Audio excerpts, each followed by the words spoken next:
बुजुर्ग किसान और महिला लेट गई और किसान और बोल रहे कि प्रशासन की गाड़ी को यहाँ सीधा ऊपर जाएगा।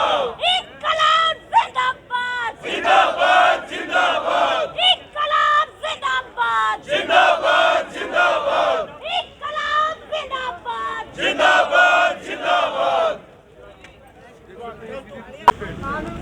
सर ये वही पुलिस वाले हैं जिन्होंने हिसार में मतलब उस समय इनको ये याद नहीं आया कि हमारी कोई ड्यूटी भी है। इन लोगों को ये नहीं पता कि इनको ड्यूटी जो है वो संविधान के दायरे में मिली है। इनको किसी सरकार की गुलामी करने के लिए नहीं रखा गया। सरकार ने लाठीचार्ज करने के आदेश दे दिए। तो पूछ रहे थे किसका मारा? अपने माँ बापा के मारा। हिसार में जो पुलिस है उन्होंने अपने माँ बापों के ऊपर, भाइयों के ऊपर लाठी मारी। शर्म की बात है। बुजुर्गों को भी कभी चोट लगी वहाँ पर, बुजुर्ग दिखाई, महिलाओं तक को भी नहीं छोड़ा।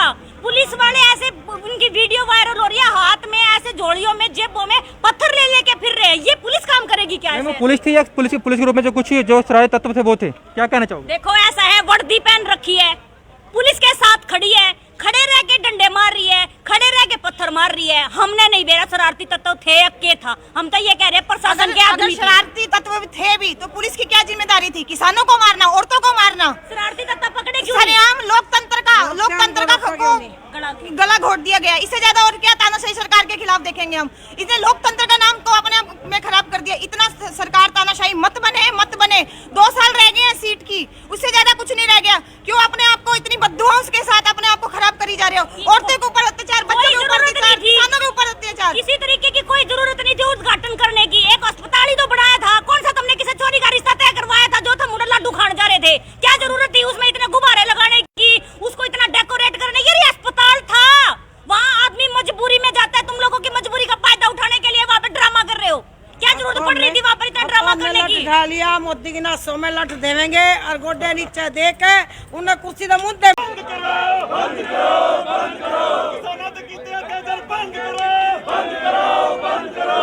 सेंटर सरकार मुर्दाबाद, मुर्दाबाद, मुर्दाबाद। भगत सिंह तेरी सोच पे पैरा देंगे ठोक के। भगत सिंह तेरी सोच पे पैरा देंगे ठोक के।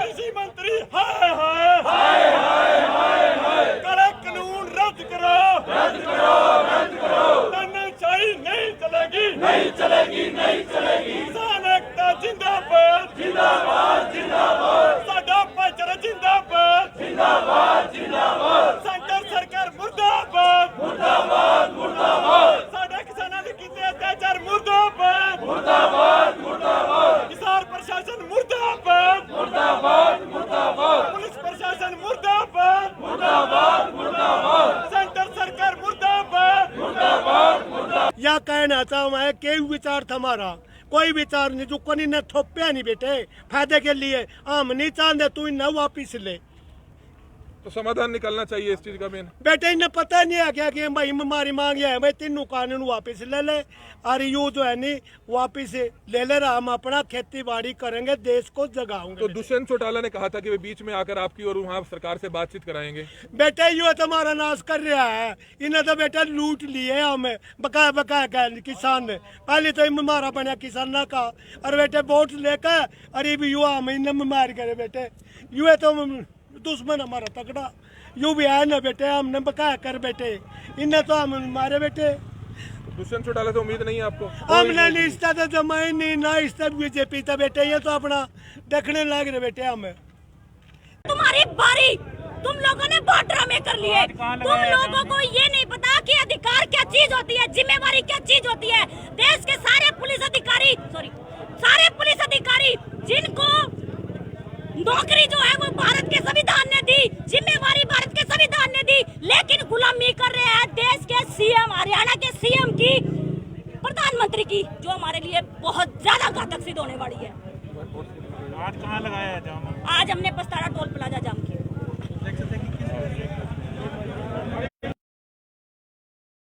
आप ये देख सकते हैं कि किस तरह से यहाँ पर भारी संख्या में जाम लगा दिया गया और का बदला लेंगे। छोटा कोई नहीं, कई इंग्लैंड में भी बच्ची हो, इन्हें नहीं छोटा तो रोक रहे बेटे। हम देखेंगे कि अपने पोते ने मरदे, बड़का ने मरदे देखेंगे कि हम पहले हम जाएंगे और वहाँ बदला लेंगे। फिर मारा देखिए बेटे कुकर बात देगा मारे दौड़ा सारे साधन है बेटे। हमारे बालक है कुकरी के हुआ बदला। इंग्लैंड में भी जाकर लिया हमने अंग्रेजा पर डर पर और बदला लिया बड़ी असेंबली के अंदर बेटे भाषण दे रहा था ना उन्होंने कहा था हम किसान न बेटे ये अत्याचार कब तक हो गया? बेटे अत्याचार कैसे होता मौत हमारी में इफ्तार पार की लड़ाई होनी हमारी सर बेटे 5 महीने हो गए हमने सोचते रहते यू मान जा 400-500 लोग मर चुके हैं, अभी तक शहीद हो चुके हैं। सीधी तस्वीरें ऑक्सीजन सिलेंडर जो है उसको निकालने देख सकते हैं ऑक्सीजन सिलेंडर, एक ऑक्सीजन का टैंकर जो है आ रहा था, उसको निकालने के लिए जो है ट्रैफिक, इसको निकालने के लिए जो भी बैरिकेडिंग की गई थी, किसानों ने जाम किया था, उसको खोल दिया गया और ट्रैफिक क्लियर कर दिया ऑक्सीजन टैंकर को निकलने के लिए। आपसे पहले साथ साथ अभी वीडियो को आप शेयर भी अवश्य कर दें। और ये लगातार आपको हम दिखा रहे हैं कि एक एम्बुलेंस अभी आई है और नेशनल हाईवे को जाम किया, लेकिन एम्बुलेंस के लिए यहाँ पर किसानों ने रास्ते को खोल दिया और एम्बुलेंस को निकलने के लिए रूट दे दिया है। तो आप देख सकते हैं कि कहीं ना कहीं एक रिस्पेक्ट जो है दिखाई है एम्बुलेंस के लिए और ऑक्सीजन टैंकर को भी निकलने दिया, तो एक अपनी जिम्मेवारी दिखाते हुए यहाँ पर नजर आ रहे हैं किसान। इस आर्मी से पहले भी रोहतक में लाठीचार्ज किया गया था, तो आज यहाँ पर फिर से अगेन ये जो अत्याचार किए गए, इसके बारे में क्या कहना चाहेंगे? हम लोग टोल टैक्स बस्ताड़ा पे लगातार 142वां दिन है, यहाँ हम लोग बैठते हैं, शांति से बैठते हैं। पर सवेरे जैसे ही हमारे मुख्यमंत्री जानबूझ करके हिसार जा रहे थे, हिसार में वो क्या करना चाहते थे, एक नया जो हॉस्पिटल खुला है उस पर गुब्बारे लगा करके उसका रिबन काटना चाहते हैं। जब शादी के दौरान 11 आदमी से ज़्यादा नहीं जा सकता, 12वां आदमी नहीं जा सकता, ये नेता लोग सैकड़ों आदमियों के साथ क्यों रैलियां कर रहे हैं, क्यों जनसभा कर रहे हैं, क्यों उद्घाटन कर रहे हैं? चंडीगढ़ से भी ये अपना रिबन काट सकते हैं। जबरदस्ती गृह युद्ध की स्थिति अपनाना चाहते हैं। उसके बाद में हमारे किसानों पे चोटें आई, लाठीचार्ज हुआ, खुद हिसार में बढ़ नहीं सके, वो पानीपत आ गए और उसके बाद वहां किसानों को गिरफ्तार कर लिया। 2 बजे से जैसे यहाँ से काफिला मुख्यमंत्री का गुजर रहा था, तो मुख्यमंत्री तो नहीं पहुंच पाए, विज का काफिला गुजरा, उस समय भी हम लोगों ने विरोध किया। हम 2 बजे से माइक के द्वारा वैसे चेतावनी दे रहे थे CID के द्वारा कि हमारे किसानों को छोड़ दिया जाए, अब तक हमारा किसान नहीं छोड़ा है। इसलिए 5 से 7 बजे तक हमने ये जो शेरशाह सूरी मार्ग है, इस पर एक लोकतंत्र के तहत, रास्ता जाम के तहत हम लोग डटे हुए। सर कहीं ना कहीं ऐसा लगता है कि जैसे कोरोना चल रहा है उसके बाद पूरी जनता परेशान है और जो सरकार की जो भी तैयारियां थी वो सब फेल हो चुकी हैं, तो सरकार तो जो लग तो ऐसा रहा है कि सरकार ने जानबूझकर उकसाया किसानों को कि एक तरह से जो सारा ध्यान है वो किसानों की तरफ चला जाए, जनता को, और जो फेलियर है सरकार वो छिप जाए। तो आपको नहीं लगता कि आज ऐसा जानबूझकर किया गया? कोरोना की बीमारी कौन लेके आया? ये कोरोना क्या, ये बीमारी कौन लेके आया? ये जो 26 तारीख को तो सुप्रीम कोर्ट ने आदेश किया कि क्या कर रहा है चुनाव आयुक्त बंगाल का, उन्होंने उस पर डांट मारी, जब जाकर के रैलियां रोकी नहीं। 30 तारीख तक रैलियां थी, कुंभ के मेले में इतनी भीड़ लाने की जरूरत क्या थी? कोरोना की, ये हमारे किसानों को कह रहे हैं कि किसानों ने कोरोना की बीमारी फैलाई। कोरोना के तहत अगर नियम है, दूसरी बात, कोरोना एक ऐसी बीमारी या कोई भी है, ये ऐसी बीमारी है जो आदमी आलसी होता है, जो आदमी 12 बजे के बाद उठता है, जिस आदमी ने 2 नंबर का पैसा कमाया है, जो आदमी टेंशन में रहता है, जो धरती पे काम नहीं करता, ये जमींदार पुत्र हम लोग। हमारी कोरोना के साथ दोस्ती लगा चुकी। हम सवेरे 5 बजे उठते हैं, योगा करते हैं, पर कोरोना के तहत इनके आदमी जनसभा करते हैं। कोरोना के तहत अभी CM सिटी में टेंट लगाया। हमारा तो 6 महीने से लगातार आंदोलन चल रहा है। बीमारी लाने वाले ये हैं और नेता लोग हैं, इन्होंने हमारे देश का विनाश कर दिया, खत्म कर दिया है, और हमारे देश को बर्बाद करने में 7 साल के अंदर जो बर्बादी इन लोगों ने करी है, उसको बचाने के लिए किसान सड़कों पर बैठा हुआ है। तो जैसे कि CM ने भी कहा कि किसान को सुपर स्प्रेडर बता दिया कोरोना का, उसके बारे में क्या कहना चाहेंगे? क्योंकि किसान मुख्यमंत्री किसानों को कह रहा है, इन्होंने पिछले साल ये जो 7 साल के अंदर सरकार आई है, इनको वोट वहां मिलती है जहां दंगे होते हैं, हिंदू मुस्लिम के दंगे होते हैं, वहाँ वोट मिलती है। पिछले साल इन्होंने तकलीफी या जो मुसलमानों को कोरोना का नाम दिया था, अभी 2 दिन से इन्होंने किसानों का जिम्मा ठहरा दिया कि किसानों से कोरोना हो रहा है। कभी पाकिस्तानी कहते हैं, कभी खालिस्तानी कहते हैं, कभी कहते हैं कि इनका फंडिंग चल रही है, कभी कुछ कहते हैं, ब्लेम लगाते लगाते कभी बलात्कार का आरोप लगा देते हैं, लगाते लगाते अब कोरोना का भी लगा दिया। कहते जाओ जितना भी कह रहे हैं। 2 तारीख को एक तरफ तो कोविड की काउंटिंग चल रही थी और एक तरफ काउंटिंग उन इलेक्शन चल रही थी जिनकी रैली में एक्चुअल में कोरोना फैला है, उसके बारे में क्या कहना चाहिए? मतलब सर 2 तारीख को जो काउंटिंग चल रही थी इलेक्शंस की, तो 2 तारीख को जो कोविड की काउंटिंग चल रही थी वो उन इलेक्शन की वजह से वही तो कह रहे हैं ना कि काउंटिंग चल रही थी। अब यूपी में देखो ना, सरपंचों के इलेक्शन हुए, 700 से 1400 कर्मचारी अध्यापक इस धरती से जा चुके हैं।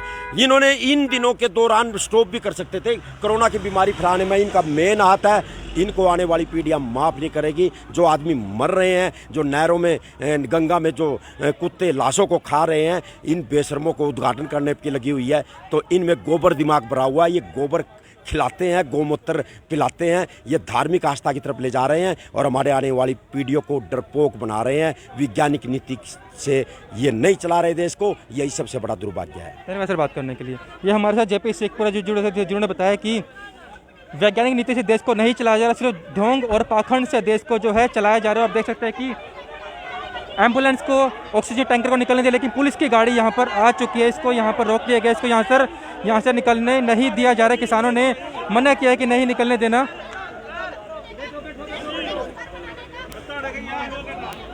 आप देख सकते हैं गाड़ी के आगे महिला लेट चुके हैं, पुलिस की गाड़ी के आगे, बोल रहे कि यहाँ से नहीं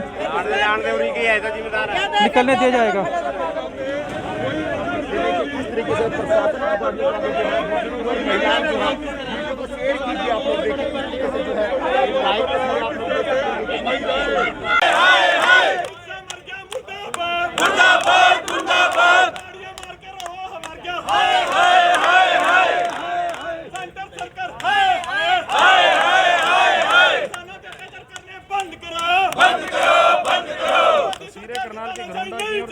नहीं चलेगी, नहीं चलेगी, नहीं चलेगी, नहीं चलेगी। मुर्दाबाद, मुर्दाबाद, जिंदाबाद, जिंदाबाद। बंद करो, बंद करो, बंद करो। कहना चाहूंगा, हरियाणा के अंदर जिसने भी किसानों से पंगा लिया, चाहे बंसीलाल हो, दोबारा सत्ता का मुंह नहीं देखा, पार्टी खत्म होगी। चौटाला हो, किसानों से कंडेला में पंगा लिया, पार्टी खत्म, दोबारा से सत्ता का मुंह नहीं देखा। ये लोग भी कभी दोबारा सत्ता में आने वाले नहीं। ये किसान है, ये इन दुखों को और इस जो आज हमारे भाइयों का खून निकला है, एक एक बूंद का बदला लिया जाएगा।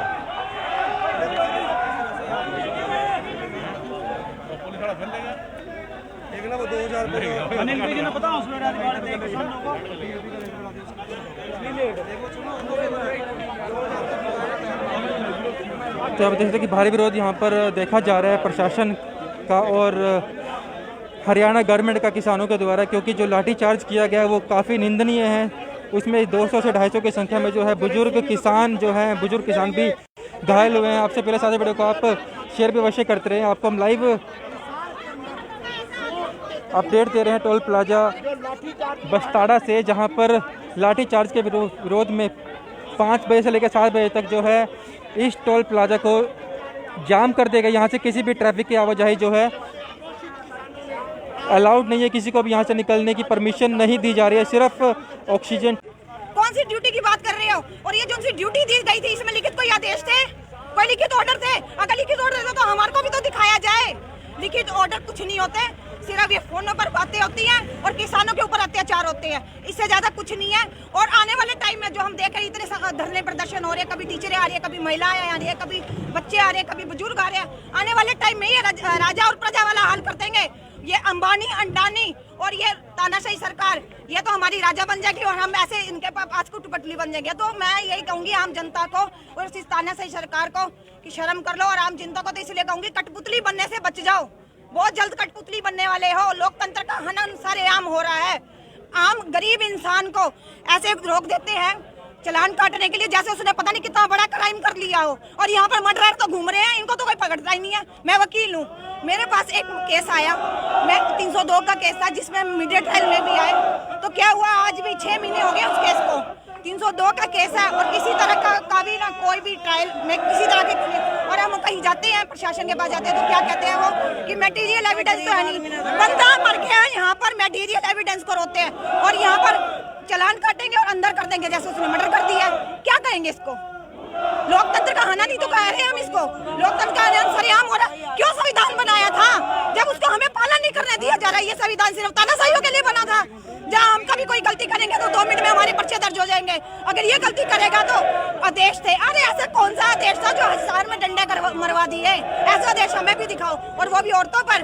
अत्याचार तुम्हारी जात, तुम्हारी औरतों पर हो ना, मगर हम क्या कहें, ये तो इनका खुद का सरकार ही नहीं है, इनकी कोई परिवार ही नहीं है। सीएम का परिवार नहीं, पीएम का परिवार नहीं, सारे रंडवे हैं। इनको नहीं परिवार चलाना आता, इसलिए नाश कर रहे हैं देश का। टाइम से किसान बैठे हैं और बिल्कुल गुस्से में है तमाम महिलाएं, तमाम तो जो रोष है, जो गुस्सा है, वो कहीं ना कहीं इस वजह से भी है कि वहाँ पर जो लाठीचार्ज किया गया, वहाँ पर महिलाएं भी थी, बुजुर्ग भी थे, जिनके ऊपर अत्याचार किया गया, जिनके ऊपर लाठीचार्ज किया गया। और कहीं ना कहीं यहाँ पर ये भी देखा जा रहा है कि रोष इस बात का भी है कि जब लोग छोटे से कानून तोड़ते हैं तो उनको जो है उनको चालान काट कर उनको अंदर कर दिया जाता है। लेकिन वहीं दूसरी ओर जहाँ पर डेमोक्रेटिक कंट्री में लोकतंत्र का, कॉन्स्टिट्यूशन का जब हनन होता है तो वहाँ पर कोई भी एक्शन नहीं लिया जाता। और आज जो लाठीचार्ज किया गया उसके लिए कोई भी ऑर्डर से जो है नहीं थे, एज पर जो किसान बोल रहे हैं कि कोई भी ऑर्डर उनके पास नहीं था और उन्हें लाठीचार्ज किया गया। ऐसे कोई रिटर्न में अगर ऑर्डर है तो हमें भी दिखाया जाए। आज से पहले जो भी लोग इस वीडियो को देख रहे हैं, वीडियो को आप शेयर भी अवश्य करते रहे। मैं विकास के ब्यूरो करनाल।